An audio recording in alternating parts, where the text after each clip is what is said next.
ஆனால் தேவனோ வேற ஒரு காரியத்தை ஒரு ஓட்டத்தை கட்ட நியமிக்கிறார்.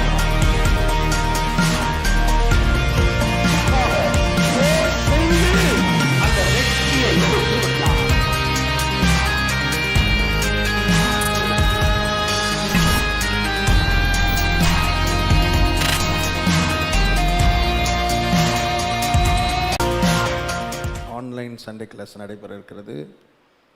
5 மணியிலிருந்து 5:30 வரைக்கும், மாலையில் 5 மணியிலிருந்து 5:30 வரைக்கும் நடக்க இருக்கிறது. அதை குறித்து சண்டே கிளாஸ் டீச்சர்ஸ் உங்களுக்கு அறிவிப்பு கொடுப்பார்கள். அந்த லிங்க் உங்களுக்கு அனுப்பிச்சி வைப்பாங்க. சிறு பிள்ளைகளை, சண்டே கிளாஸ் பிள்ளைகளை அதில் கலந்து கொள்ள செய்யுங்கள். 1/2 மணி நேரம் தான் நடக்கும். 5 to 5:30 நடக்கும். அதுபோல் எழுப்புதலுக்கான ஜெபம் வெள்ளிக்கிழமை, ஒவ்வொரு வெள்ளிக்கிழமையும் இரவு 10 மணிக்கு நடைபெறும். தேவனுடைய பிள்ளைகள் கலந்து கொள்ளுங்கள். கர்த்தருடைய வார்த்தைக்கு நாம் போகலாம். ஜெபிப்போம். இந்த காணிக்கையை கர்த்தர் அங்கீகரிக்கும்படியாக, ஆசீர்வதிக்கும்படியாக. பிதாவே, இயேசுவின் நாமத்தில் இந்த காணிக்கைகளை உம்முடைய கர்த்தரை ஒப்புக் கொடுக்கிறோம். இதை கொடுக்கும்படிக்கு உம்முடைய பிள்ளைகளுக்கு ஆண்டவரே திராணியை கொடுத்தீரே, கரத்தை பலப்படுத்தினீரே, உமக்கு நன்றி செலுத்துகிறோம். கர்த்தாவே தகப்பனே, இந்த கடினமான சூழ்நிலையிலும் நீர் ப்ரொவைட் பண்ணுகிறவர், நீர் போஷிக்கிறவர் என்பதை ஆண்டவரே உம்முடைய பிள்ளைகளுக்கு நீர் நிரூபித்து கொண்டிருக்கிறதுக்காக ஸ்தோத்திரம். இந்த கடினமான சூழ்நிலையில் நீர் நடத்தி கொண்டிருக்கிறீரே, உமக்கு நன்றி செலுத்துகிறோம். தொடர்ந்து உம்முடைய பிள்ளைகளை நடத்தும் உடன்படிக்கையின் தேவன், கைவிடாத தேவன். உம்முடைய பிள்ளைகளை கைவிடாமல் கடைசி மட்டும் நீர் நடத்தி ஆசீர்வதிக்கிறதுக்காக நாங்கள் உமக்கு நன்றி செலுத்துகிறோம். கரத்தை பலப்படுத்தும், குடும்பத்தை ஆசீர்வதியும். இயேசு கிறிஸ்துவின் நாமத்தில் பிதாவே, ஆமென். ஆதியாகமத்தின் புஸ்தகம் 1ஆம் அதிகாரம்.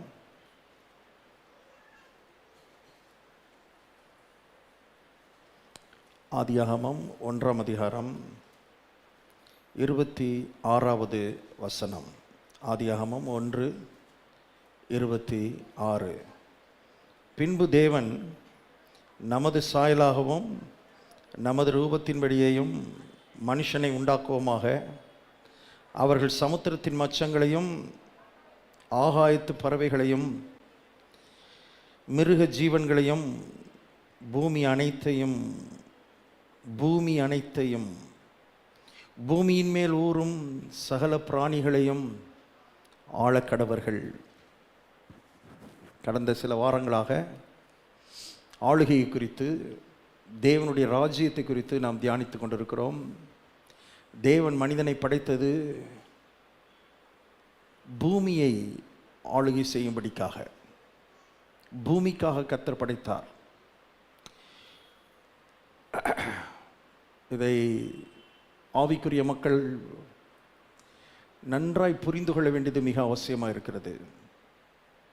நாம் பூமிக்காக படைக்கப்பட்டவர்கள். ஆனால் ஆவிக்குரியவர்களுக்கு தெரியாமல் எப்படா பரலோகம் போகலாம், சீக்கிரம் பரலோகம் போகலாம், சீக்கிரம் நம்ம பரலோகம் போயிட்டா நல்லா இருக்குமேன்னு சொல்லி ஆவிக்குரிய மக்கள் யோசித்து கொண்டிருக்கிறார்கள். கர்த்தர் சொல்கிறாரு, நீ பூமிக்காக படைக்கப்பட்டாய். பரலோக சிந்தையோடு நீ எங்கே இருக்க வேண்டும்? பூமியிலே இருக்க வேண்டும். பூமி மனிதனுக்காக படைக்கப்பட்டது, பரலோகம் தேவனுக்காக படைக்கப்பட்டது, நரகம் பிசாசுக்காக படைக்கப்பட்டது. வேதம் திட்டமாய் அதை போதிக்கிறது. இப்போ பூமிக்காக படைக்கப்பட்ட மனுஷனை பிசாசு வஞ்சித்து ஏமாற்றி, ஆதாமை ஏவாளை ஏமாற்றி, பூலோகத்துக்காக படைக்கப்பட்ட மனுஷனை பாவத்திலே விழ வைத்து அவனை பூலோகத்தில் வாழ விடாமல் நரகத்துக்கு இழுத்து கொண்டிருக்கிறான். அது அவன் இடம், இது நம்ம இடம். பூலோகம் யார் இடம்? நம்ம இடம். நரகத்தில் இருக்க வேண்டியவன் இல்லீகலாக இந்த பூமிக்கு வந்து இந்த பூமியில் இருக்கிற மனுஷனை எங்கே இழுத்து கொண்டிருக்கிறான்? நரகத்துக்கு இழுத்து கொண்டிருக்கிறான். ஆகவே தான் அவனுக்கு என்ன பேர் சொல்லியிருக்கிறாங்கன்னா, திருடேன். அவன் பேர் என்ன? திருடேன். இப்போ போன வாரம் சொன்னது மாதிரி, திருடேன் உங்கள் வீட்டுக்கு வந்தால் என்ன செய்யணும்? சொல்லுங்கள் சத்தமா. திருடன் கையில் வீட்டை கொடுத்துட்டு நீங்கள் ஓடணும், அப்படியா? திருடன் கையில் வீட்டை கொடுத்துட்டு நீங்கள் ஓடக்கூடாது. திருடன் வீட்டுக்குள்ளே வந்தால் நீங்கள் திருடனை விரட்டணும். இப்போ பூலோகம் உங்கள் வீடு, பூமி உங்களுக்காக படைக்கப்பட்டது.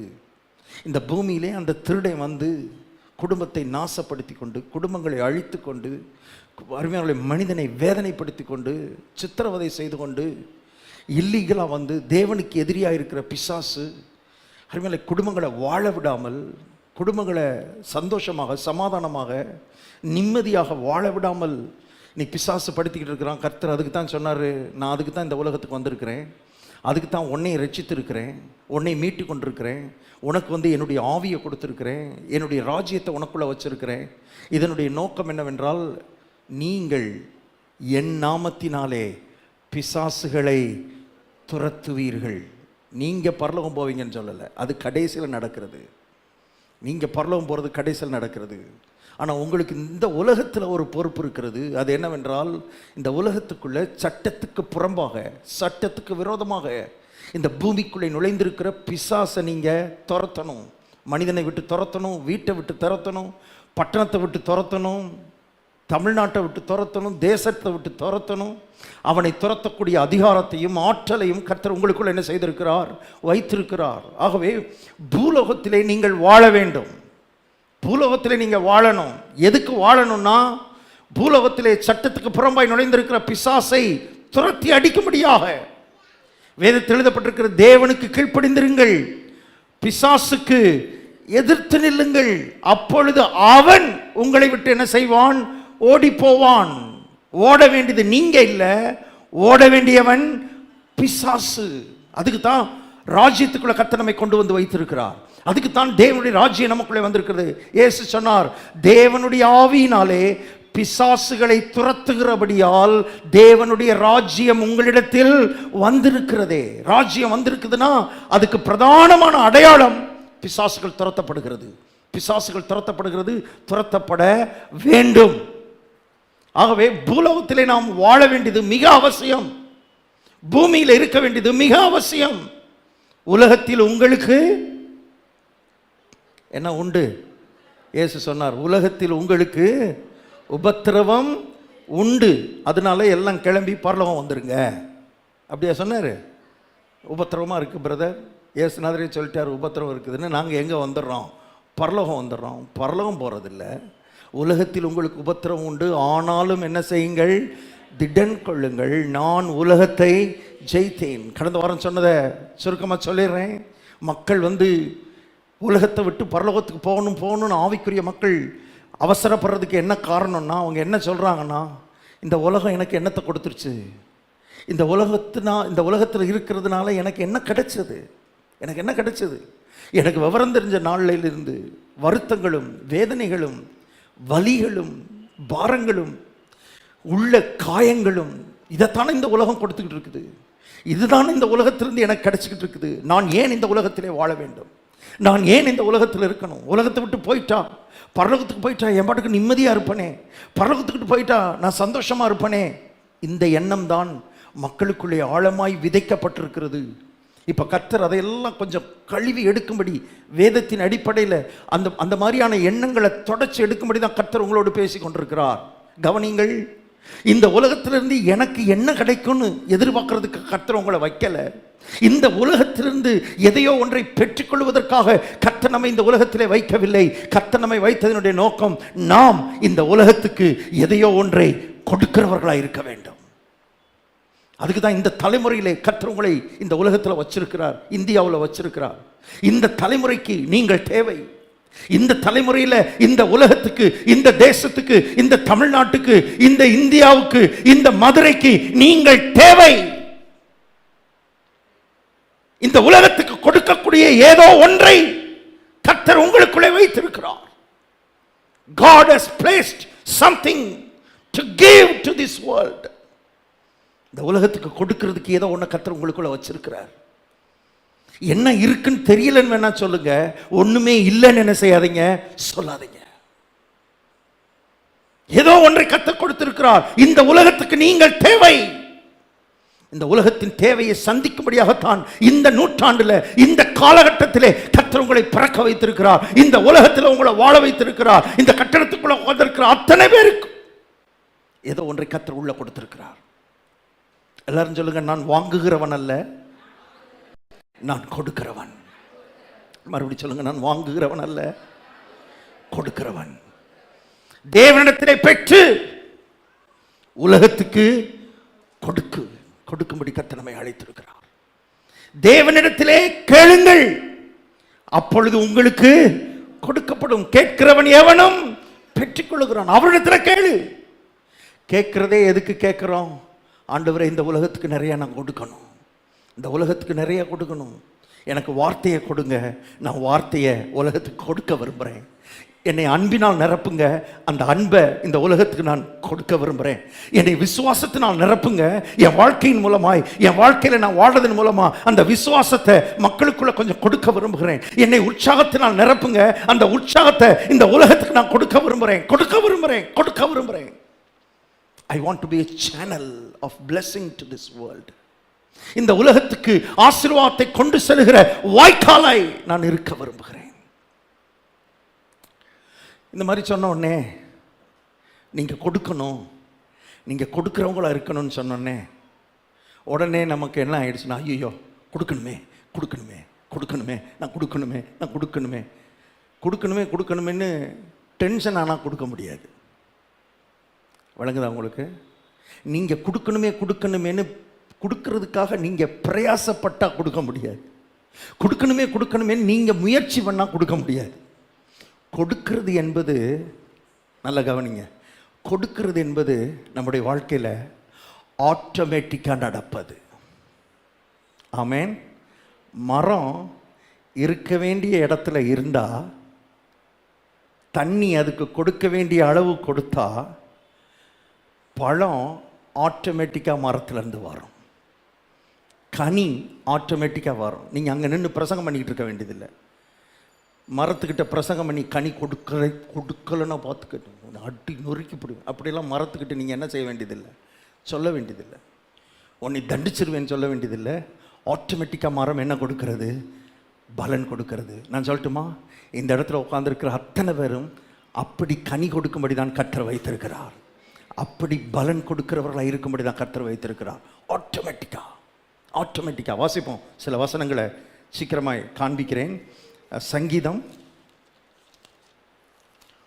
1, சங்கீதம் 1, 2, 3.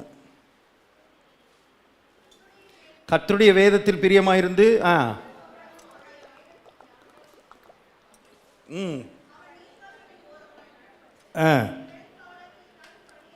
தன் கனியை தந்து இலையுதிராதிருக்கிற மரத்தை போல் இருங்கள் அப்படின்னு சொன்னாரா? மரத்தை போல் இருப்பான் அப்படின்னாரா? சொல்லுங்க. மரத்தை போல இரு அப்படின்னு கட்டளை கொடுக்கல. மரத்தை போல் இருப்பான்னா என்ன அர்த்தம்? மரத்தை போல இருப்பான்னா என்ன அர்த்தம்? அது அவுட்கம், அது ரிசல்ட். அவன் கனி கொடுக்கிறது என்பது ரிசல்ட். எதனுடைய ரிசல்ட்? வசனத்தை தியானம் பண்ணா ஆட்டோமேட்டிக்காக இவன் என்ன கொடுப்பான்? கனி கொடுப்பான். கனி கொடுக்கிறது உங்கள் முயற்சி அல்ல, கனி கொடுக்கிறது உங்கள் பிரயாசம் அல்ல. கனி கொடுக்கிற வாழ்க்கை என்பது ஒரு ஆவிக்குரிய தேவனுடைய பிள்ளைக்கு ஆட்டோமேட்டிக்காக நடப்பது. அதுவாக அவுட்கம், ரிசல்ட். வாசிப்போம். எரேமியா தீர்க்கதரிசியின் புஸ்தகம், எரேமியான் புஸ்தகம் 17ஆம் அதிகாரம். எரேமியா 17, 7, 8.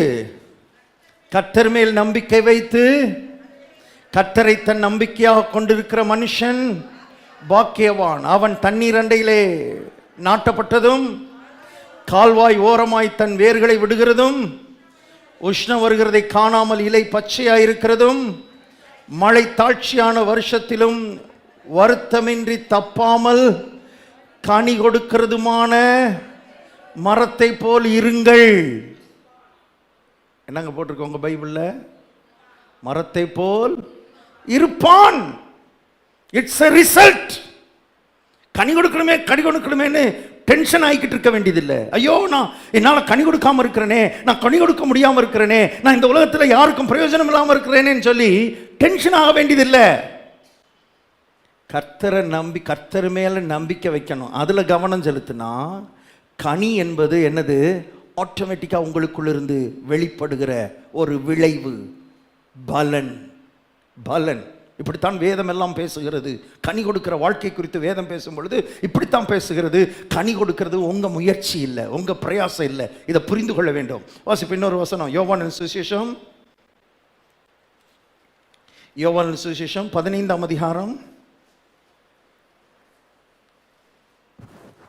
5வது வசனம். யோவான் 15:5, நானே திராட்சை செடி, நீங்கள் கொடிகள். ஒருவன் என்னிலும் நான் அவனிலும் நிலைத்திருந்தால் அவன் மிகுந்த கனிகளை கொடுப்பான். மிகுந்த கனிகளை கொடுக்கலன்னா அடி கிடைக்கும் அப்படி சொல்லிக்கிட்டு இருக்கல, அப்படி கர்த்தர் பேசல. அவன் மிகுந்த கனிகளை என்ன செய்வான், கொடுப்பான். It's a result, it's an outcome. அது விளைவு. நிலைத்திருக்கும் பொழுது, செடியாகிய கிறிஸ்துவோடு கூட நிலைத்திருக்கும் பொழுது, இயேசுவோடு கூட நம்முடைய ஆவி நிலைத்திருக்கும் பொழுது கனியுள்ள வாழ்க்கை என்பது ஆட்டோமேட்டிக்காக நடக்கும்.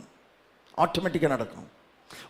அதனால நான் வாங்குகிற ஆள் இல்லை, நான் கொடுக்குற ஆளுன்ற பிரசங்கத்தை கேட்டுட்டு ஐயோ நான் கொடுக்கணுமேன்னு கவலைப்படுறதுனால கொடுக்க முடியாது. ஐயோ நான் கனி கொடுக்கணுமே டென்ஷன் ஆகிறதுனால கொடுக்க முடியாது. கனி கொடுக்குற வாழ்க்கை ஆட்டோமேட்டிக்காக என்ன செய்ய வேண்டும், நடக்க வேண்டும்.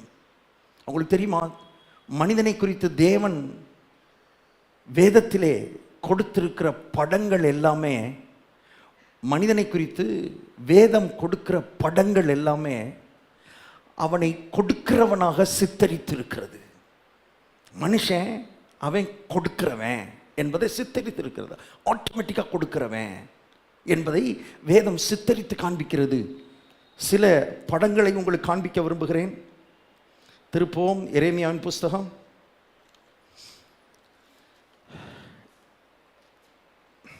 நாம் வாசித்த அதே வசனத்தை மறுபடி பார்க்க போகிறோம். இப்போ படிக்கும்போது படம் பார்த்துக்கிட்டே படிக்கணும். எத்தனை பேருக்கு படம் பார்க்குறது பிடிக்கும்?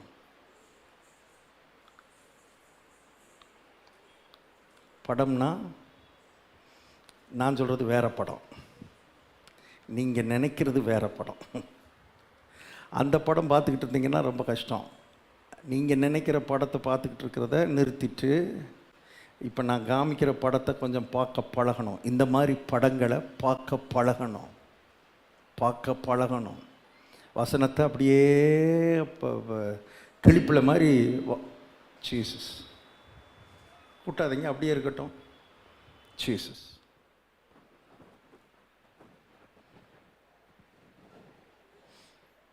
இப்போ கவனிங்க, ரொம்ப குறைச்ச மாதிரி இருக்குதே. ஜீசஸ் யார் அதில் கை வைக்கிறது? அதில் கை வைக்காமல் அப்படியே விட்டுறணும். இப்போ 8வது வசனம், அவன் ஒரு மரத்தை குறித்து பேசுகிறாரு. ஒரு மரத்தை குறித்து இங்கே எழுதுறாரு. அந்த மரம் எங்கே நாட்டப்பட்டிருக்கிறது? படத்தில் பார்க்க முடியுதா? மனசில் பாருங்கள், இந்த படத்தை பாருங்கள். தண்ணி பக்கத்தில் இந்த மரம் என்ன செய்யப்பட்டிருக்கிறது? நல்லா ஓடுகிற செழிப்பான ஒரு இடத்துல நாட்டப்பட்டதும், கால்வாய் ஓரமாக அந்த படத்தை பாருங்க, அப்படியே அந்த படத்தை பாருங்க. கால்வாய் ஓரமாக, நல்ல தண்ணீர் ஓரமாக அந்த மரத்தினுடைய வேர்கள் என்ன செய்கிறது? விடப்பட்டிருக்கிறது. உஷ்ணம் வருகிறதை காணாமல் அந்த மரத்தினுடைய இலையெல்லாம் எப்படி இருக்குது? ஃபுல்லாக மரம் ஃபுல்லாக பச்சை பசேர்னு மரம் இலை. எத்தனை பேருக்கு பார்க்க முடியுது? நான் சொல்ல பார்க்க முடியுதா? அதெல்லாம் நல்லா பார்க்க. அதுக்கு தானே கர்த்தர் பார்க்குற சக்தியை கொடுத்துருக்கிறார். நம்ம என்ன சொல்கிறோமோ அதை பார்க்கக்கூடிய சக்தியை மனசுக்கு கர்த்தர் கொடுத்துருக்கிறாரு. இதுக்காகத்தான் கொடுத்தாரு. இதை பாருங்கன்னு சொன்னோம்னா நம்ம எதையோ பார்த்துக்கிட்டு இருக்கிறோம். அதனால தான் வாழ்க்கையில் ரொம்ப கஷ்டம் நமக்கு. இதை பாருங்கள். சரி, இலை பச்சையாக இருக்குது. மழை தாழ்ச்சியான வருஷத்திலும் வருத்தமின்றி தப்பாமல் கனி கொடுக்கிறதுமான மரம். அப்போது இலை பச்சை பசேர்னு இலை ஃபுல்லாக மரம் பூரா இருக்குது. பார்த்தீங்களா? அந்த இலையெல்லாம் பச்சையாக இருக்குது. அது மாத்திரம் இல்லை, அந்த மரம் முழுவதும் என்ன தொங்குது? பழம். என்ன பழம் தொங்குது? என்ன பழம் தொங்குது சொல்லுங்க. தெரியல பாஸ்டர், நீங்கள் சொன்னால் தானே நாங்கள் பார்ப்போம். நீங்கள் தான் ஓனாக சொல்லிக்கிட்டு இருக்கிறீங்க, நீங்கள் சொல்லலையே. இல்லை, உங்களுக்கு ஏதாவது தோணும்ல? உங்களுக்கு ஏதாவது ஒரு பழம் சொன்னோன்னே ஏதாவது தோணும்ல? என்ன பழம் தோணுது? அடப்பா, இவ்வளவு விளக்கமாக சொன்ன பிறகு தான் அது தோணுது பாருங்க. மாம்பழம். ஏன்னா இந்த சீசன் என்ன சீசன்? மாம்பழ சீசன். Very good. மாம்பழம் அழகா அந்த மரம் முழுவதும் இருக்குது. எதற்காக அந்த மாம்பழம்? அந்த மரத்துக்காக இல்லை. அதை யாரோ போய் என்ன செய்ய போகிறார்கள்? சாப்பிட போகிறார்கள். யாருக்கோ அந்த பழத்தை அந்த மரம் என்ன செய்ய போகிறது? கொடுக்க போகிறது. அதுக்காகத்தான் அது மரமாக அங்கே நிற்கிது. அந்த கனியை கொடுக்கறதுக்கு தான் மரமாக நிற்கிது. வாசிப்போம். இப்படித்தான் இது யாரை பற்றிய படம்னு நினைக்கிறீங்க? இந்த படம் யாரை பற்றிய படம்? நம்மை குறித்த படம். வாசிப்போம். என்னாகமத்தின் புஸ்தகத்தில் இருப்போம். என்னாகமம்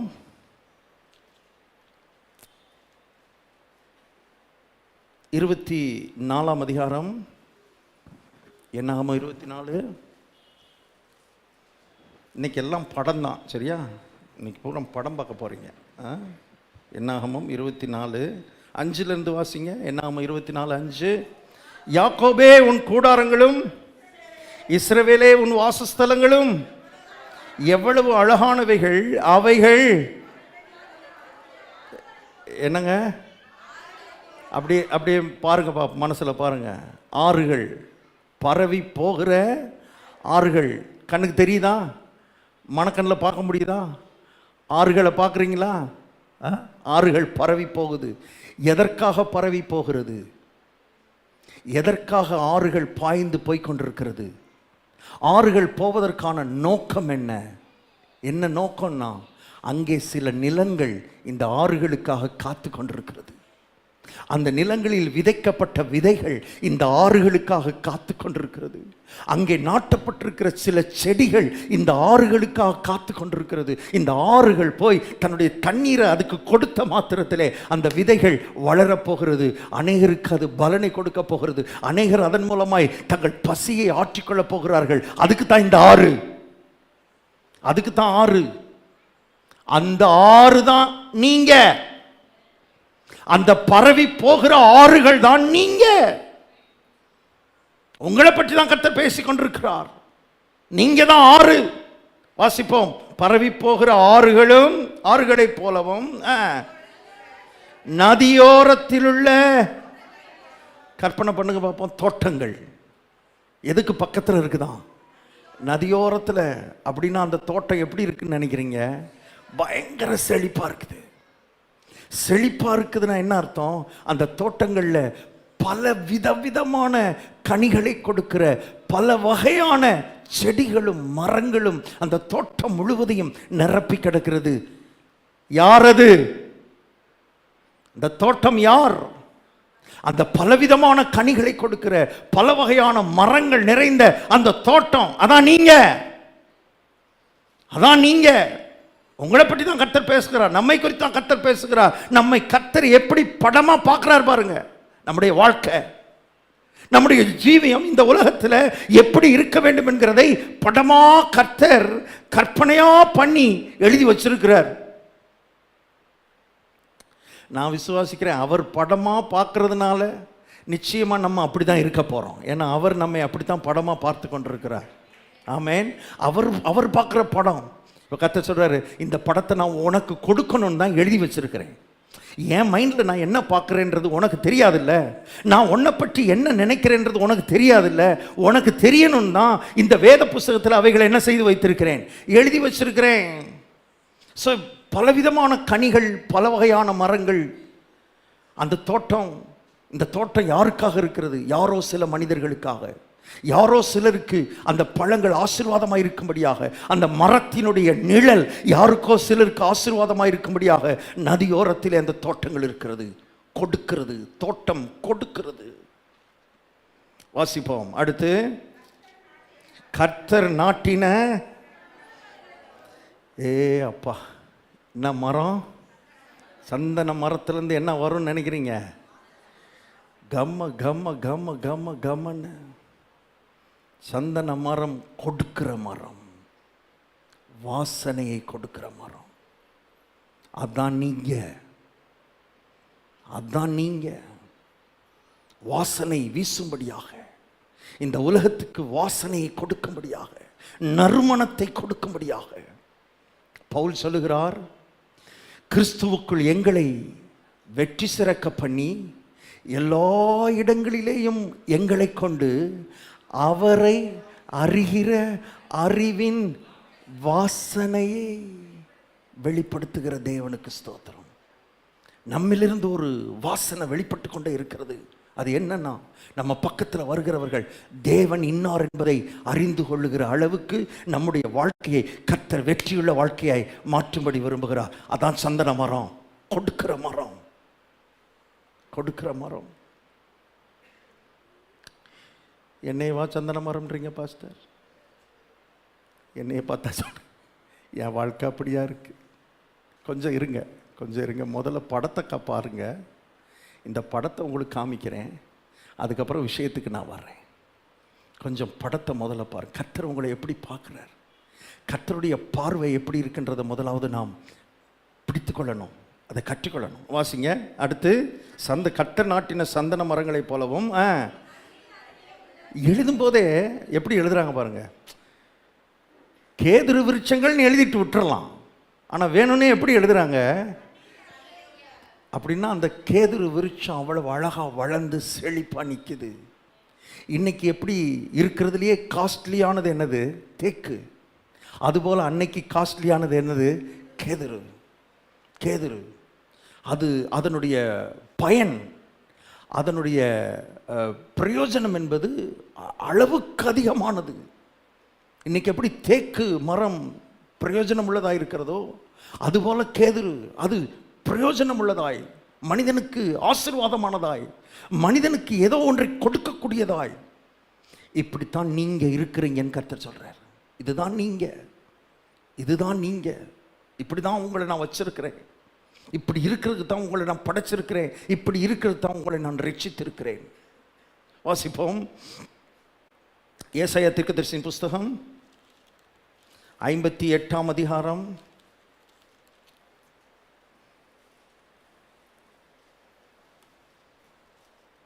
11. ஏசாயா 58:11. கர்த்தர் நித்தமும் உன்னை நடத்தி மகா வறட்சியான காலங்களில் திருப்தியாக்கி உன் எலும்புகளை நினமுள்ளதாக்குவார். அப்படி செய்கிறதுனால என்ன நடக்கும்? நீ எப்படி இருக்க போற அப்படி சொல்றாரு பாருங்க. நீ தோட்டத்தை போல இருப்பேன்னு சொல்லல. என்ன தோட்டம்? ஃபுல்லா தண்ணி. அதனால அந்த தோட்டம் எப்படி இருக்கிறது? கம்ப்ளீட்டா செழிப்பானதாக, பயங்கர செழிப்பு. அந்த தோட்டம் பார்க்கவே ஆசையா இருக்குது. அதான் நீங்க, அதான் உங்க வாழ்க்கை. இதுதான் தேவனுடைய பார்வை, தேவனுடைய திட்டம், தேவனுடைய சித்தம். இதுதான் உங்களை குறித்த தேவனுடைய சித்தம். இதுதான் நீர்ப்பாய்ச்சலான தோட்டத்தை போலவும். நீரூற்று இல்லை, இது என்ன நீரூற்று? வந்துகிட்டே இருக்கு, ஊற்றிலிருந்து வந்துகிட்டே இருக்கு, வந்துகிட்டே இருக்கு. போறவங்க வர்றவங்கெல்லாம் வந்து தாகத்தை என்ன செய்கிறார்கள்? தீர்த்து கொள்கிறார்கள். தாகத்தை தீர்த்து கொள்கிறார்கள். எப்போ வந்தாலும் இந்த நீரூற்றிலிருந்து என்ன வந்துகிட்டே இருக்கு? தண்ணி வந்துகிட்டே இருக்கு. அதான் நீங்க. அதான் உங்கள் வாழ்க்கை. இப்படி இருக்கத்தான் கர்த்தர் உங்களை என்னை அழைத்திருக்கிறார். அதான் ரட்சிக்கப்பட்ட ஒரு தேவனுடைய பிள்ளை குறித்த படம். அதுதான், அதுக்குத்தான் ரட்சித்தார், அதுக்குத்தான் உங்களை மீட்டு கொண்டார். அதுக்கு இதுதான் தேவனுடைய நோக்கம், இதுதான் தேவனுடைய திட்டம். வற்றாத நீரூற்றை போல் இருப்பாய். வாசிப்ப இன்னொரு வசனம், யோவானின் சுவிசேஷம் 7ஆம் அதிகாரம். யோவானின் சுவிசேஷம் 7ஆம் அதிகாரம் 37, 38.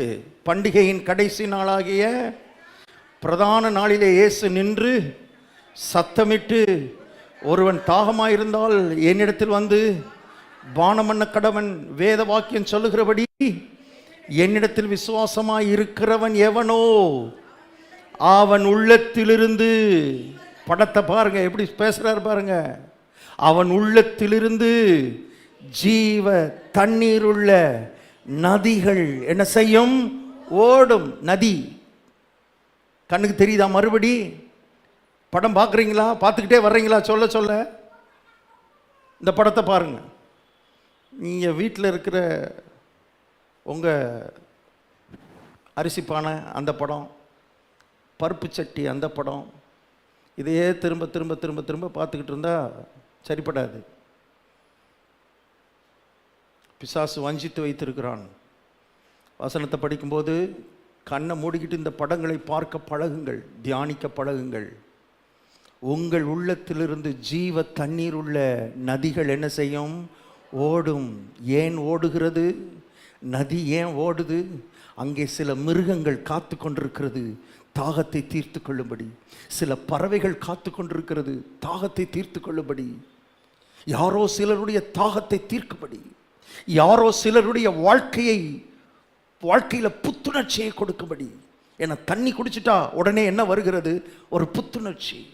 அப்படிப்பட்ட ஒரு புத்துணர்ச்சியை கொடுக்கும்படி, சிலரை உயிரூட்டும்படி, சிலரை உயிர்ப்பிக்கும்படி உங்களுக்குள்ளிருந்து நதிகள் புரண்டு என்ன செய்யும்? ஓடும். இப்போ இதுதான் தேவன் நம்மை குறித்து வைத்திருக்கிற பர்ஃபெக்ட் பிக்சர். இதுதான் தேவன் உங்களை குறித்து வைத்திருக்கிற படம் என்பதை ஆழமாய் மனதிலே பதிக்கணும். இது வெறும் ஞாயிற்றுக்கிழமை சர்ச்சுக்கு வந்துட்டு போகிறதில்ல. இது வாழ்க்கையில் உள்ளே இருந்து நதி ஓடணும். நீர்ப்பாய்ச்சலான தோட்டத்தை போல கனி கொடுக்கிற ஒரு மரமாக இருக்கணும். இதுதான் தேவனுடைய திட்டம். இப்போ ஒரு மரம், முதல்ல சொன்னோமே ஒரு மரம், அந்த மரத்தை அப்படியே மறுபடி கொண்டு வாங்க. என்ன மரம் அது? தண்ணீர் அண்டையில் நாட்டப்பட்டிருக்கிறது. அந்த மரம் முழுவதும் என்ன இருக்குது? பச்சை பசேர் என்று இலைகள். அந்த இலைகளின் மத்தியில் என்ன வருது? இப்போ பழம், மாம்பழம். உங்கள் பழத்துக்கு கொண்டு வந்துடுறேன், உங்கள் பழமே இருக்கட்டும். என்ன பழம்? ஆனால் நான் நினச்சேன் ஆப்பிள்னு நினச்சேன். நீங்கள் மாம்பழம்னால மாம்பழத்துக்கே வந்துடும். ஃபுல்லாக என்ன இருக்குது இப்போ? இப்படி ஒரு மரம். பார்த்துட்டிங்களா? இந்த படத்தை பார்த்துட்டிங்களா? சரி, இந்த பக்கம் ஒரு மரம் இருக்குது. அந்த மரத்தில் இலையே கிடையாது, குச்சி மட்டும் இருக்கு. குச்சியாக நிற்கிது. பார்க்குறீங்களா? மைண்டில் அப்படி ஒரு படம், அப்படி ஒரு மரத்தை பார்க்குறீங்களா? பார்த்துட்டிங்களா? சரி, இலையும் இல்லை, இலை இல்லாதனால என்னவும் இல்லை, கனியும் இல்லை, கீழே தண்ணியும் இல்லை, ஒன்றும் இல்லை. அப்படி ஒரு மரம். இப்போ கேள்வி, நீங்கள் இந்த மரமா இந்த மரமா?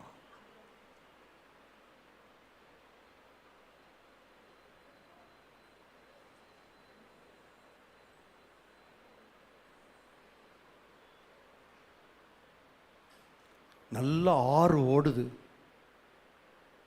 மழை மழை மழை மழை மழைன்னு தண்ணி ஓடுது, அது ஒரு பக்கம். இன்னொன்று ஆறு தான், ஆனால் அந்த ஆற்றுல தண்ணியே இல்லை, வற்றி போயிருக்குது. ஆற்றுல மணல் தான் இருக்குது, வறண்டு போயிருக்குது. நீங்கள் இந்த ஆறா அல்லது இந்த ஆறா? எந்த ஆறு மாதிரி உங்கள் வாழ்க்கை இருக்கு? இப்போ சிந்திக்கணும். சிந்திக்கும்படி கர்த்தர் விரும்புகிறார். இந்த பக்கம் ஒரு நீர் ஊற்று, ஏற்கனவே சொன்னோம் இல்லையா, வற்றாத, அப்படியே கஷிங் அவுட், அப்படியே கொப்பளிச்சு பொங்கி பொங்கி பொங்கி வர்ற ஒரு நீரூற்று. இந்த பக்கம் நீர் சுரக்கவே சுரக்கல. ஊற்றிலிருந்து தண்ணி என்ன செய்யவே இல்லை, வரவே இல்லை. What is your life? என்ன காரணம்? ஏன் நீர் சுரக்கல? என் உள்ளத்திலிருந்து ஏன் ஜீவ நதிகள் புரண்டு ஓடல? ஏன் என் மரத்தில் கனியே இல்லை? நான் இந்த உலகத்துக்கு பிரயோஜனம் இல்லாமல் இருக்கிறேன் பாஸ்டர். இந்த உலகத்துக்கு கனியே கொடுக்கல, என்னால் ஒரு பிரயோஜனம் இல்லாமல் இருக்கிறேன். எனக்கு உள்ள இருந்து எதுவுமே வரல. ஆறே இல்லை, ஆறு வறண்டு கிடக்குது. என்ன காரணம்? என்ன காரணம்? என்ன காரணம்னா, ஒரு வைரஸ் ஒன்று தாக்கியிருக்கு.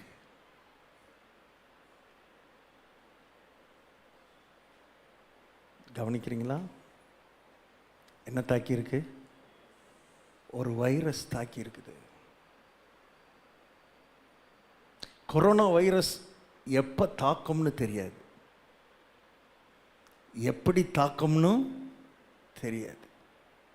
அதே மாதிரி தான் இந்த வைரஸும், இப்போ நான் சொல்ல போகிற வைரஸும் எப்போ தாக்கும், எப்படி தாக்கும் தெரியாது.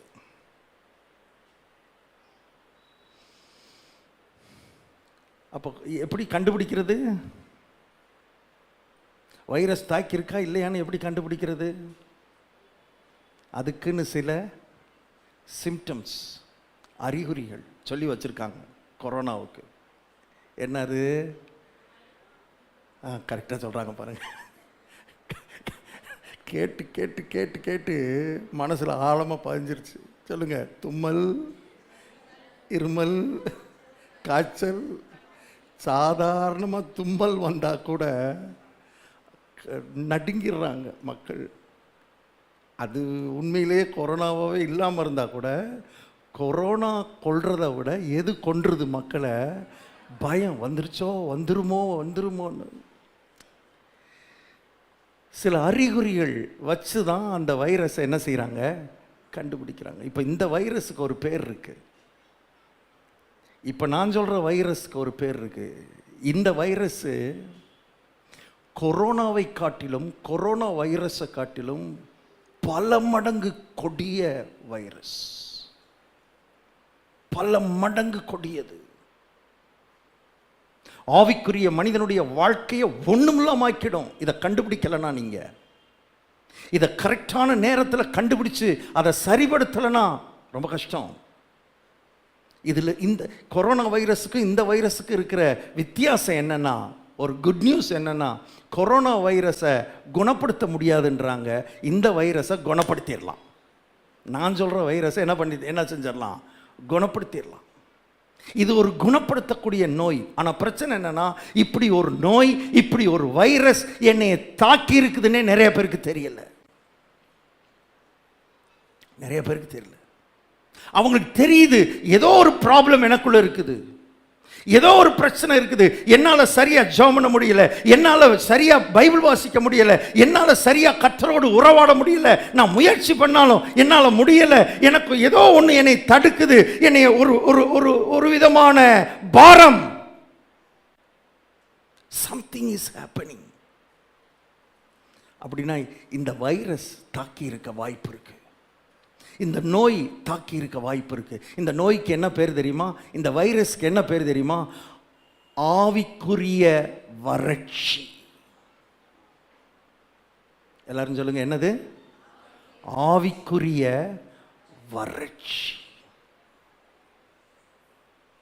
இப்போ இந்த நோய் என்னை தாக்கியிருக்கான்னு நான் எப்படி கண்டுபிடிக்கிறது பாஸ்டர்? எப்படி கண்டுபிடிக்கிறதுனா, நான் சொன்ன மாதிரி எதை வச்சு கண்டுபிடிச்சிடலாம்? சில அறிகுறிகள், சில சிம்டம்ஸ். அதைத்தான் நான் காமிக்க போகிறேன். சில சிம்டம்ஸ் இருக்குது, சில அறிகுறிகள் இருக்குது. இந்த அறிகுறிகளில் ஒன்றோ அல்லது ஒன்றுக்கு மேற்பட்டோ அறிகுறி இருந்தால் இந்த வைரஸ், இந்த நோய் தாக்கி இருக்க என்ன உண்டு? வாய்ப்புண்டு. வாசிக்கலாமா? சங்கீதம் 143.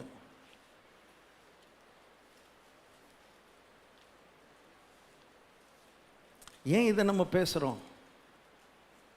ஏன் கர்த்தர் இதை நம்மோடு கூட பேச விரும்புகிறார் என்றால், நாம் இந்த உலகத்துக்கு கொடுக்கிறவர்களாக இருக்கும்படி தானே கர்த்தர் படைச்சாரு. ஆனால் கொடுக்கலையே, கொடுக்க முடியலையே. நம்மால் எதையுமே கொடுக்க முடியாமல் இருக்கிறோமே. எனக்குள்ளேருந்து எதுவுமே போகலையே, எனக்குள்ளேருந்து எதுவுமே மக்களை போய் சந்திக்கலையே, உலகத்தை சந்திக்கலையே, நான் கொடுக்காமல் இருக்கிறேனே. அப்போ அதுக்கு ஒரு காரணம் இருக்கும்ல. கொடுக்கிற மரமாக கர்த்தர் படைச்சிருக்கும் போது அந்த மரம் கொடுக்கலைன்னா ஏதோ வியாதி தாக்கி இருக்குன்னு தானே அர்த்தம். அதை கண்டுபிடிக்கணும்ல, அதை கண்டுபிடிக்கணும்ல, அதை கண்டுபிடிச்சு அதை சரிப்படுத்தணும்ல. 143 சங்கீதம் 6வது வசனம் பாருங்க. 143:6. என் கைகளை உமக்கு நேராக விரிக்கிறேன். என்ன நிலம்? சத்தமா சொல்லுங்க. வறண்ட நிலத்தை போல் என் ஆத்துமா உம்மேல். என் ஆத்துமா எப்படி இருக்குது? இப்போ வறண்டு இருக்கு, வறண்ட நிலமா இருக்கிறது. என்ன நடந்துச்சோ தெரியாது. தாவீதினுடைய வாழ்க்கையில் நடந்தது. தேவனோடு நெருக்கமாக இருந்தவன், தேவனோடு உறவாடினவன். ஒன்று சொல்றேன், இந்த ஆவிக்குரிய வறட்சி என்கிற நோய் யாரை வேணாலும் தாக்கும், யாரை வேணாலும் தாக்கும். விசுவாசிகளை தாக்கும், ஊழியக்காரர்களை தாக்கும், வரம் பெற்ற பரிசுத்தவான்களை தாக்கும், எவரை வேணாலும் தாக்கும். எல்லாரும் கவனமாக இருக்க வேண்டும். Everyone must be careful. தாவீது தேவனுடைய இருதயத்துக்கு ஏற்ற மனுஷன். அவனுடைய வாழ்க்கையில் ஒரு குறிப்பிட்ட காலகட்டத்தில் ஆவிக்குரிய வறட்சி அவனை தாக்கி விட்டது. வறண்டு போய் கிடக்குது, மனசு வறண்டு போய் கிடக்கு, இருதயம் வறண்டு போய் கிடக்கு.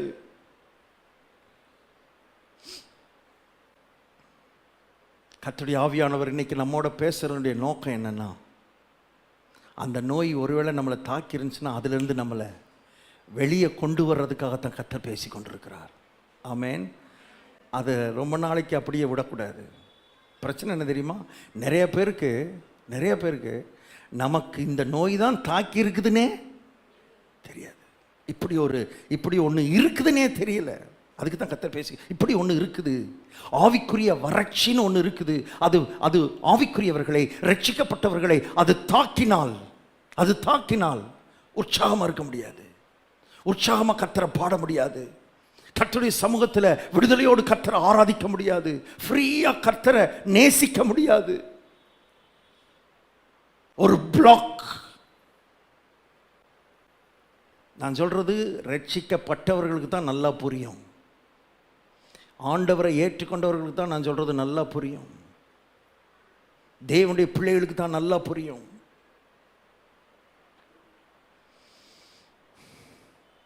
இப்போ டாக்டர்கிட்ட போனால் நம்மக்கிட்ட நிறைய கேள்வி கேட்குறாரு. எதுக்கு? தலை வலிக்குதா, வயிறு வலிக்குதா, அப்படி இப்படின்னு கேட்குறாரு. எதுக்குன்னு நினைக்கிறீங்க? சிம்டம்ஸ், என்னெல்லாம் சிம்டம் இருக்குது என்பதை கண்டுபிடிப்பதற்காக. இப்போ ஆண்டவரும் உங்ககிட்ட இருக்கிற சிம்டமை சொல்ல விரும்புகிறார். இந்த நோய் தாக்கி இருந்தால் என்னெல்லாம் சிம்டம் இருக்கும்? இந்த ஆவிக்குரிய வறட்சி ஒரு ரட்சிக்கப்பட்ட தேவனுடைய பிள்ளையை, கர்த்தரை ஏற்றுக்கொண்ட ஒரு தேவனுடைய பிள்ளையை இது தாக்கியிருந்த ஏதோ ஒரு காரணங்களை நான் பின்னால் சொல்ல போகிறேன். என்ன காரணத்தினாலே இந்த நோய் தாக்குகிறது என்பதை வருகிற வாரங்களில் நான் சொல்ல போகிறேன். இன்னைக்கு முதல்ல சிம்டமை பார்த்துருவோம், இருக்குதான்றதை பார்த்துருவோம். இந்த சிம்டம் இருக்குதா என்பதை கொஞ்சம் கவனிச்சிருவோம். வாசிப்போம். 143 சங்கீதம். என்ன சிம்டம்? 3வது வசனம் பாருங்க. 143:3. சத்துரு என் ஆத்மாவை தொடர்ந்து என் பிராணனை தரையோடு நசுக்கி வெகு காலத்துக்கு முன் மரித்தவர்கள் போல் என்னை இருளில் இருக்க பண்ணுகிறான். 2 காரியம் இருக்குது. முதலாவது, வெகு காலத்துக்கு முன் மரித்தவர்கள் போல சொல்றான். நாம் வெகு காலத்துக்கு முன்னால மரிச்ச ஆளு மாதிரி இருக்கேன், சங்கீதக்காரன் சொல்றான். இப்போ வெகு காலத்துக்கு முன்னால மரித்தவர்களுடைய நிலை இப்போ எப்படி இருக்கும்னு நினைக்கிறீங்க? கல்லறையில் அவங்க அந்த அந்த அந்த பாடி எப்படி இருக்கும்னு நினைக்கிறீங்க? பாடியே இருக்காது. இப்போ என்ன தான் இருக்கும்? எலும்பு தான் இருக்கும். எலும்பும் எப்படி இருக்கும்? உலர்ந்து போய் இருக்கும். வாசிப்போம். எசேக்கியேல் தீர்க்கதரிசியின் புஸ்தகம் 37ஆம் அதிகாரம். எசேக்கியேல் 37:1. கர்த்தருடைய கை என் மேல் அமர்ந்து கர்த்தர் என்னை ஆவிக்குள்ளாக்கி வெளியே கொண்டு போய் எலும்புகள் நிறைந்த ஒரு பள்ளத்தாக்கின் நடுவில் நிறுத்தி என்னை அவைகளின் அருகே சுற்றி நடக்க பண்ணினார். இதோ பள்ளத்தாக்கின் வெட்ட வெளியிலே அந்த எலும்புகள் மகா திரளாய் கிடந்தது. ஏகப்பட்ட எலும்பு கிடக்கு. இந்த எசேக்கியேல கர்த்தர் ஒரு தரிசனத்தை கொடுத்து எங்கே கூட்டு போகிறாருன்னா கல்ற தோட்டத்துக்கு கூட்டு போகிறார். அது தரிசனத்தில் கல்ற தோட்டத்துக்கு போய் சும்மா உடலை சுற்றி நடக்க பண்ணுறார். கல்ற தோட்டத்தில் சுற்றி நடந்தால் ஃபுல் ஆஃப் போன்ஸ், முழுவதும் என்னவா இருக்குது? எலும்புகளாக இருக்குது, திரளாய் இருக்கிறது. திரளாய் கிடந்தது. அவைகள் மிகவும் உலர்ந்ததுமாயிருந்தது.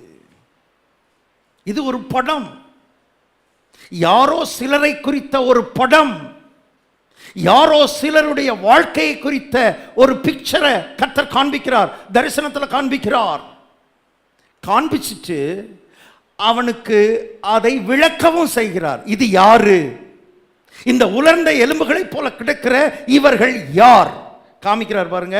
எசேக்கியேல் 37:11.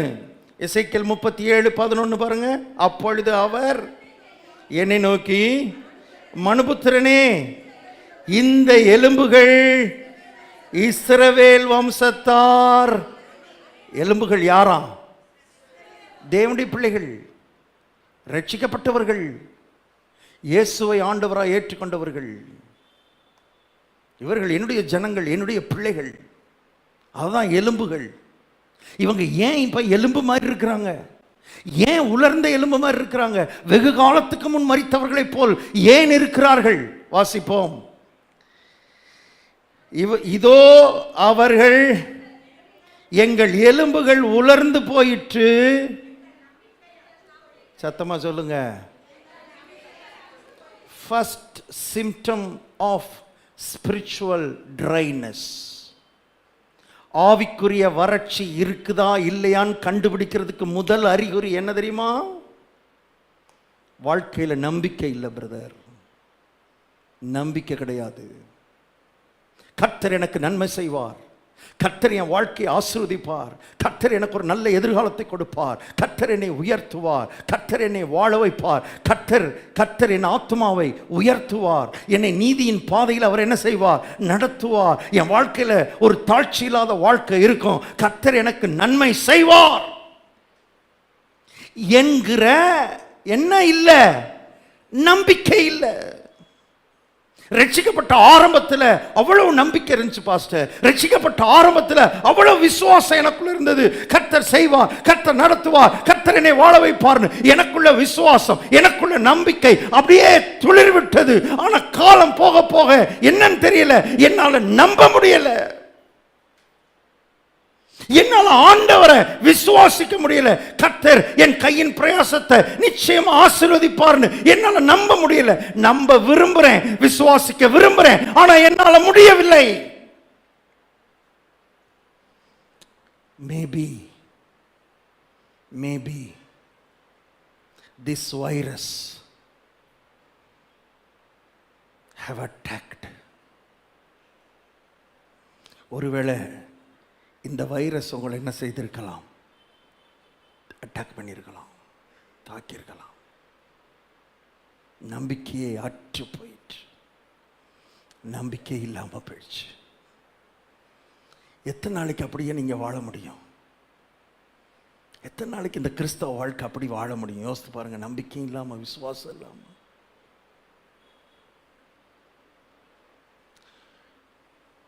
மகா கொடிய வியாதி. அதனால தான் சொன்னேன், மகா கொடியது, வெரி டேஞ்சரஸ். வாசிப்போம் சங்கீதம் 143.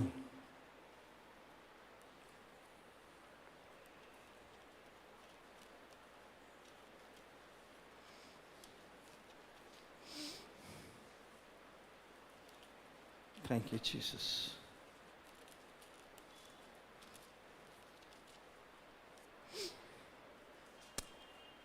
மூணு 143:3. சத்துரு என் ஆத்துமாவை தொடர்ந்து என் பிராணனை தரையோடு நசுக்கி வெகு காலத்துக்கு முன் மரித்தவர்கள் போல் என்னை இருளில் இருக்க பண்ணுகிறான், என்னை இருளில் நடக்க பண்ணுகிறான். ஒன்று, நம்பிக்கை இல்லை. ரெண்டாவது, என்னை சுற்றி ஒரு இருள். அந்த இருள் இருக்கிறதுனால, ஃபுல்லாக இருள் இருக்கிறதுனால எனக்கு பாதையே தெரியல. என் வாழ்க்கையில் அடுத்த ஸ்டெப் என்ன எடுத்து வைக்கணும்னு எனக்கு தெரியல. ஏன்னா முழுவதும் எப்படி இருக்கிறது? இருட்டாக இருக்குது. என் உள்ளத்துக்குள்ள ஒரு வெளிச்சம் இல்லை, ஒரு வெளிச்சம் இல்லை, ஒரு வழிநடத்துதல் இல்லை. கர்த்தர் பேசி ரொம்ப நாள் ஆச்சு. ஒரு காலத்தில் நான் ஏதாவது ஒரு கேள்வி கேட்டுக்கிட்டு பைபிளை திறந்து வாசித்தேன்னா, நான் கேட்ட கேள்விக்கு அப்படியே பைபிள்ல இருந்து கர்த்தர் பேசுவார், வசனத்திலிருந்து கர்த்தர் பேசுவார். நான் எதையாவது யோசித்துக்கிட்டு சர்ச்சுக்கு வந்தேன்னா கர்த்தர் நிச்சயமா என்னோடு கூட என்ன செய்வார்? பேசுவார். ஏதாவது ஒரு வார்த்தை வந்துடும், பாடலின் மூலமாக, தீர்க்க தரிசனத்தின் மூலமாக, பிரசங்கத்தின் மூலமாக ஏதாவது ஒரு வார்த்தை கரெக்டா எனக்கு வந்துடும். ஆனா அப்படியெல்லாம் எனக்கு ரொம்ப நாள் ஆச்சு பாஸ்டர். அப்படியெல்லாம் நான் கேட்டு பல காலமாகி விட்டது. எந்த வழிநடத்துதலும் என் வாழ்க்கையில் இல்லை. கர்த்தர் என்னை வழி நடத்துற மாதிரியே தெரியல. Full of darkness. ஒருவேளை இந்த உலர்ந்த வறண்ட இந்த நிலை ஆவிக்குரிய வறட்சி ஒருவேளை தாக்கியிருக்கலாம். ஆவிக்குரிய வாழ்க்கை ரொம்ப நாள் அப்படி நம்ம என்ன செய்ய முடியாது? நடத்த முடியாது. ஆவிக்குரிய வாழ்க்கை ரொம்ப நாள் அப்படி நீங்கள் கடந்து போக முடியாது. சிலருக்கு சில நாட்கள் இந்த நிலை இருக்கலாம், சிலருக்கு சில வாரங்கள் இந்த நிலை இருக்கலாம், சிலருக்கு சில மாதங்கள் இந்த நிலை இருக்கலாம், சிலருக்கு சில வருடங்கள் இந்த நிலை நீடிக்கலாம். தெரியாமலே, நமக்கு இப்படி ஒரு நோய் இருக்குன்னே தெரியாம, நமக்கு இப்படி ஒரு வைரஸ், இப்படி ஒரு ப்ராப்ளம் நமக்கு இருக்குன்னே தெரியாம, அதுக்கு தான் சிம்டம்ஸ் காட்டிக்கிட்டே இருக்கிறேன், அறிகுறி காட்டிக்கிட்டே இருக்கிறேன். இருள், வெளிச்சம் இல்லை, உள்ளத்தில் வெளிச்சம் இல்லை, மனசுல வெளிச்சம் இல்லை, ஒரு வெளிப்பாடு இல்லை. வேதத்தை வாசித்தா ஒரு வெளிப்பாடு எனக்கு வர மாட்டேங்குது. வசனத்தை வாசிக்கும் போது ஒரு வெளிப்பாடும் கிடைக்க மாட்டேங்குது. ஏதோ கதையை படிச்ச மாதிரி இருக்குது, ட்ரையா இருக்குது.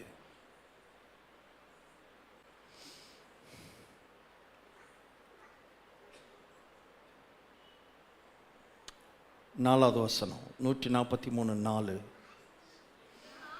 என் ஆவி என்னில் தியங்குகிறது, கலங்குகிறது. என் ஆவி கலங்கிக்கிட்டே இருக்கு, கவலைப்பட்டுக்கிட்டே இருக்கு, வருத்தப்பட்டுக்கிட்டே இருக்கு. எனக்குள்ள சந்தோஷமே இல்லை. There is no joy in my spirit. ரட்சிக்கப்பட்டவங்கன்றதுக்கு அடையாளமே என்ன தெரியுமாங்க? உங்களுக்கு தெரியுமா? ரட்சிப்புக்கு அடையாளமே ஜாய், சந்தோஷம். சூழ்நிலைகள் எல்லாம் பாதகமா இருந்தாலும் இங்க உள்ள எப்படி இருக்கும்? சந்தோஷம் பொங்குதே, சந்தோஷம் பொங்குதே, சந்தோஷம் என்னில் பொங்குதே. அல்லேலூயா, இயேசு என்னை ரட்சித்தார், முற்றும் என்னை மாற்றினார், சந்தோஷம் என்னில் பொங்குதே. ரட்சிப்பின் சந்தோஷம் அப்படித்தான் சொல்லுது. ரட்சண்ய சந்தோஷம். எங்கேயோ இழந்துட்டோம். உள்ள சந்தோஷம் பப்ளிங் ஆகல, சந்தோஷம் பொங்கல, எந்த சந்தோஷம் இல்ல, அப்படியே வறட்சியா இருக்குது. உள்ளம் பாரத்தினால் நிரப்பப்பட்டிருக்குது. சந்தோஷமா கர்த்தரை பாட முடியல, சந்தோஷமா கர்த்தரை ஆராதிக்க முடியல, சந்தோஷமா கர்த்தரை ஜெபிக்க முடியல.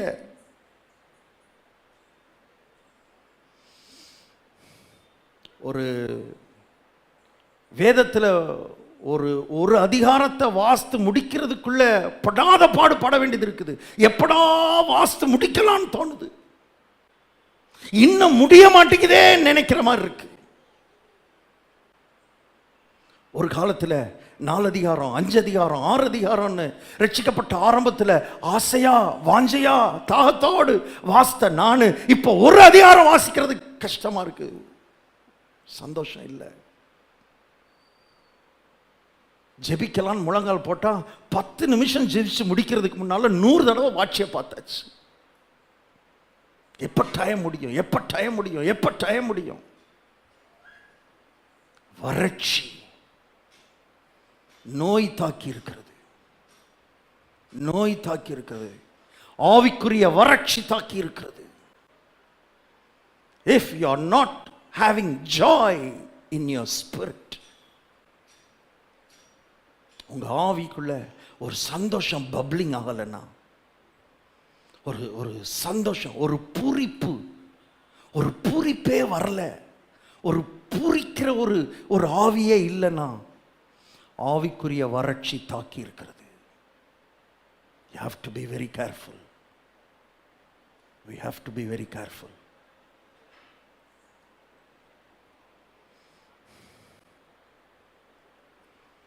அடுத்த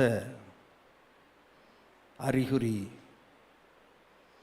அதே 4வது வசனம் பாருங்க. என் ஆவி என்னில் தியங்குகிறது. அப்புறம் எப்போ பார்த்தாலும் எனக்கு என்னதான் இருக்கு?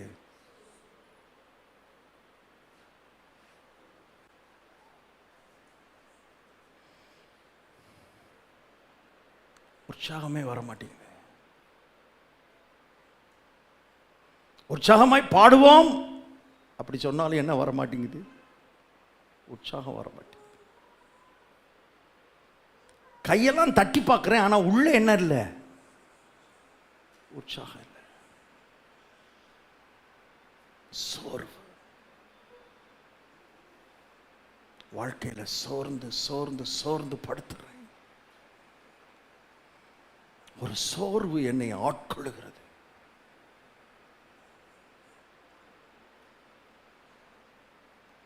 அப்படின்னா ஆவிக்குரிய வறட்சி, ஸ்பிரிச்சுவல் ட்ரைனஸ். வறண்ட நிலத்தில் உங்க ஆத்துமா இருக்குது. நீர்ப்பாய்ச்சலான தோட்டம் போல இருக்க வேண்டியவர்கள், நீர்ப்பாய்ச்சலான தோட்டம் போல இருக்க வேண்டியவர்கள் வறண்ட நிலத்துக்குள்ள போயிட்டீங்க. வறண்டு போய் காணப்படுகிறீர்கள். ஸ்பிரிச்சுவல் ட்ரைனஸ் உங்களை தாக்கி இருக்கிறது.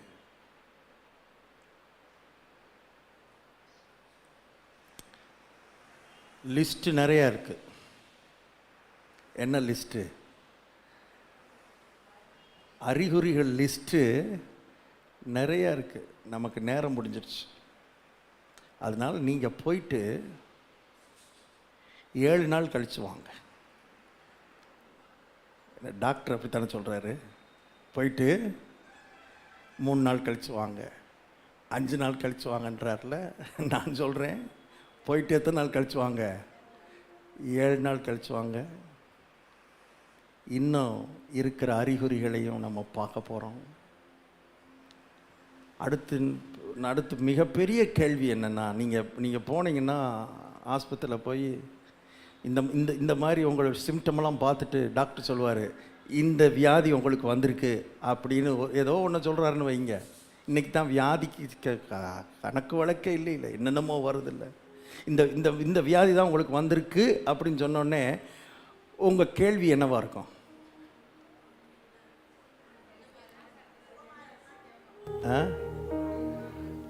அவரே சொல்கிறாரு, சுகமாகாதோ ஏதோ ஒன்று சொல்கிறாரு. ஆனால் நீங்கள் முதல்ல கேட்குற கேள்வி என்ன தெரியுமா? எதனால டாக்டர் இது வந்துச்சு? எதனால வந்துச்சு? அதையும் பார்க்க போகிறோம். முதல்ல சிம்டம்ஸ், அதுக்கப்புறம் என்னது, ஏன் வந்துச்சு, எதனால வந்துச்சு, என்ன காரணம், யார் காரணம், what are the causes of the disease, அதையும் நம்ம பார்க்க போகிறோம். அதுக்கப்புறம் அதிலிருந்து வெளியே வர்றதுக்கு கர்த்தர் என்ன வச்சிருக்கிறாரு, அதை எப்படி குணப்படுத்தலாம், எல்லாத்தையும் கர்த்தர் டீட்டெயிலாக நம்மோடு பேச விரும்புகிறார். ஆமேன். இப்போ சொன்னதில் ஏதாவது 1 or 2 உங்களுக்கு இருக்கிற மாதிரி தெரிஞ்சா கவலைப்படாதீங்க. இன்னைக்காவது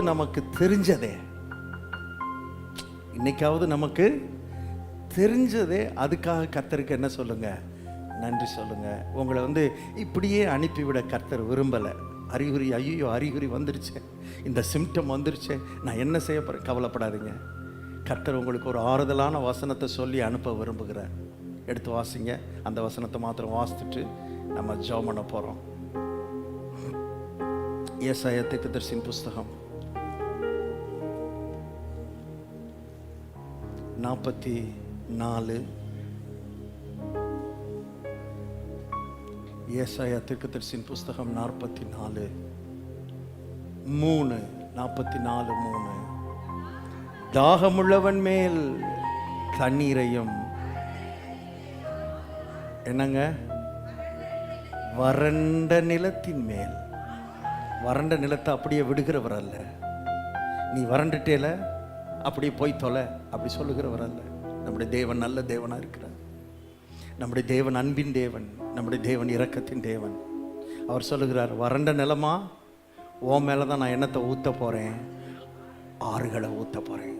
வாஞ்சையோடு தாகத்தோடு, தாகமுள்ளவன் மேல் தண்ணீரையும். இப்போ வறண்ட நிலத்துக்கு என்ன இருந்தால் போதும்? இப்போ வறண்டுருச்சு, உண்மைதான் ஆண்டவரே, வறட்சி வந்துருச்சு, உண்மைதான் ஆண்டவரே. ஆனால் இதோடு நான் இதோடு நான் வாழ நான் விரும்பவில்லை. எவ்வளோ நாளைக்கு சந்தோஷமே இல்லாமல் வாழ்வீங்க?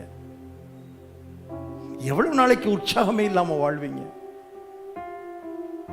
எவ்வளவு நாளைக்கு ஒரு நம்பிக்கையும் இல்லாம வறட்சியிலேயே வாழ முடியும்? நம்ம impossible to live.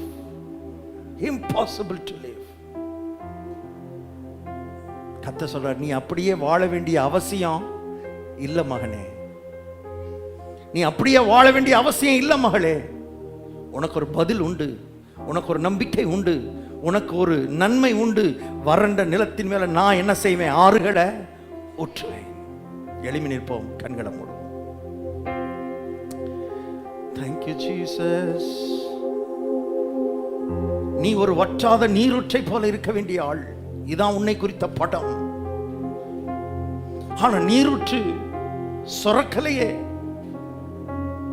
அந்த ஊற்றிலிருந்து நீர் சுரக்காமல் மங்கி போயிடுச்சே, வற்றி போயிடுச்சே. ஏதோ ஒரு காரணத்தினால வற்றி போயிடுச்சே. உள்ள இருந்து ஒரு பப்ளிங் வரலையே, உள்ள இருந்து சந்தோஷம் பொங்க மாட்டேங்குதே, ஏதோ ஒண்ணு அடைச்சு கிடக்குதே, ஊற்ற அடைச்சிருக்குது. எத்தனையோ பேர் உங்க மூலமா தாகத்தை தீர்த்திருப்பாங்க, ஏற்கனவே காத்துக்கிட்டு இருந்தாங்க. உங்க மூலமா எத்தனையோ பேருடைய வாழ்க்கை செழிச்சிருக்கும், காத்துக்கிட்டு இருந்தாங்க. நீங்கள் தேவையாயிருந்தீர்கள், அதுக்கு தான் கர்த்தர் உங்களுக்குள்ள ஊற்ற வச்சார். அதுக்கு தான் உங்களை தோட்டமா மாற்றி இருந்தார். அதுக்கு தான் உங்களை கனி கொடுக்கிற மரமா வச்சிருந்தார். உங்களுக்குள்ள இருந்து செல்லுகிற கனிகள் அநேகருடைய பசியை தீர்த்திருக்கும். ஆனா எங்கேயோ வறண்டு போயிடுச்சு. மரம் வறண்டு போயிடுச்சு, ஆறு வறண்டு போயிடுச்சு.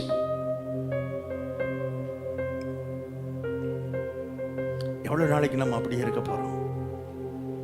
நம்பிக்கையே இல்லாம வரமாட்டேங்குது பாஸ்டர், நம்ப முடியல, என்னால விசுவாசிக்க முடியல. தாகமுள்ளவன் மேல் தண்ணீரை ஊற்றுவேன் என்று, வறண்ட நிலத்தில் ஆறுகளை ஊற்று